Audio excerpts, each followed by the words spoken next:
The British pound hitting an all-time low today against the dollar. £1 equaling about $1.03. It's now back up to like $1.07. Hi, welcome to another episode of ColdFusion. Last week, the world witnessed one of the most troubling financial situations in quite some time. The UK's pound, the fourth most traded currency in the world, had declined more than 5% in one day, essentially reaching parity with the US dollar. Imagine losing 5% of your savings overnight. This was the lowest point that the UK currency had ever reached in its history. The crash threatened to blow up almost 50% of the nation's private pension savings, only to be averted just at the last second. So what happened? In this episode, we'll take a look. You are watching ColdFusion TV. To get the full picture, we must go back a few months. During that time, the United Kingdom started facing a cost of living crisis. Energy prices in Europe were rising due to the ongoing Russia-Ukraine war. Inflation reached 10% in August, the highest level in 40 years. Amongst this backdrop, the newly elected government, headed by the new Prime Minister, Liz Truss, unveiled two policies that played a key role in the events of last week. The first policy, announced on September 8th, was the Energy Price Guarantee. The aim was for the government to cap energy expenses for the average family at around £2,500 per year for the next 2 years. Supposedly, this would be a saving of £1,000 per year. The scheme is poised to cost £100 billion during the first year. Without having the budget to sustain such costs, the policy will be financed exclusively by government debt in the form of bond issuance, which, you guessed it, is inflationary. The second policy was announced on September 23rd by Kwasi Kwarteng, the new finance minister. It was supposed to be a historic tax cut plan, both for individuals and companies. The intention was to alleviate pressure and give the economy a boost, ensuring steady growth. This policy was going to be funded by government borrowing, and this was going to cost an additional £45 billion. But despite the noble intention of protecting those who are more impoverished, the policy was heavily criticised. As some research points out, the rich were going to benefit 2 times more than the poor. The international market looked at this, and it drove them into a panic. The thinking was, all of these schemes are just going to increase inflation, basically causing more problems than they solve. It led to a lack of faith in the UK currency. All of this leads to September 26th and the famous decline in the value of the UK pound. There was a negative response and much skepticism over the effects of these new policies and their effects on the UK economy. This all led investors to sell their Great British Pound denominated assets. The result was a large decline in the value of the British pound as it was exchanged for other, quote, safer currencies. As the markets turned red, certain financial institutions weren't prepared to handle such a large decline in value. This was the case for the majority of pension funds in the UK. In total, they held almost half of the private savings in the country. The problem originated from a niche financial product that investment banks offered to pension funds. These products involve leverage, which amplifies losses, and this leverage also required collateral, and a large part of the collateral was held in UK national bonds. As asset prices started to decline due to the previously mentioned policy announcements, the banks began to ask for more collateral. This forced pension funds to sell some of their assets to meet the obligations. Soon, the market was full of pension funds looking to sell their government bonds as they attempted to meet their new collateral requirements. With little demand and a lot of supply, the prices started to nosedive, putting the entire financial system in distress.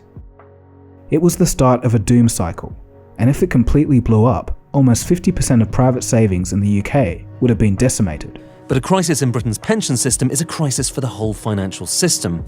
Pension funds were suddenly faced with the need to raise collateral, money that they needed to pay the companies that they had taken out contracts with on an immediate basis.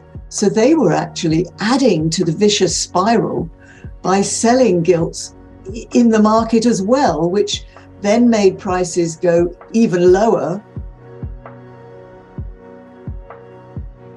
Very soon after the chaos began, the Central Bank of England was forced to step in. They did so by promising to purchase $65 billion worth of government bonds over 13 days. This essentially put a floor on the prices of UK bonds. As a result, they were able to stabilise the bond market and prevent a doom cycle. This is where supply exceeds demand by so much that the prices go to zero and assets become illiquid. As crazy as this sounds, very possibly the UK economy narrowly avoided crashing in the fashion of a third world nation. A warning from the IMF, central bank intervention, disorderly currency movements. You would expect the combination you just cited to appear in a struggling developing country with weak institutions. So, with the help of the Bank of England, the crash seems to be averted for now. As of the production of this video, the British pound has recovered to its previous levels, and the bond market slowly stabilised. But with that being said, the UK economy isn't out of the woods yet. A currency plunge followed by a mortgage spike and now a threat to the very plumbing that sits beneath our economy. What happens next is anyone's guess. Inflation rages on, and there's still an air of encouraging businesses and individuals to spend more, pushing up demand, adding to inflation. As a result, imports will be more expensive and energy costs will rise. There's also an escalating fear that inflation would make the Bank of England raise interest rates even further. In fact, Andrew Bailey, the governor of the central bank, affirmed that they will, quote, not hesitate increasing rates by as much as needed. This will in turn make borrowing more difficult for businesses as well as regular people. The mortgage market is familiar with this pain.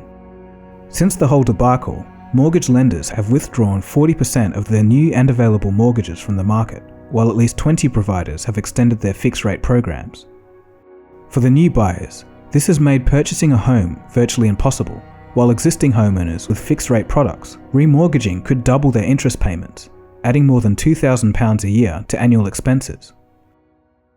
In the UK, 40% of all mortgage dollars are interest-only arms that will reset in January to around 4%. 40%! Can you imagine how upside down the UK economy is going to be when people have to spend 3 and 4 times more to keep their home?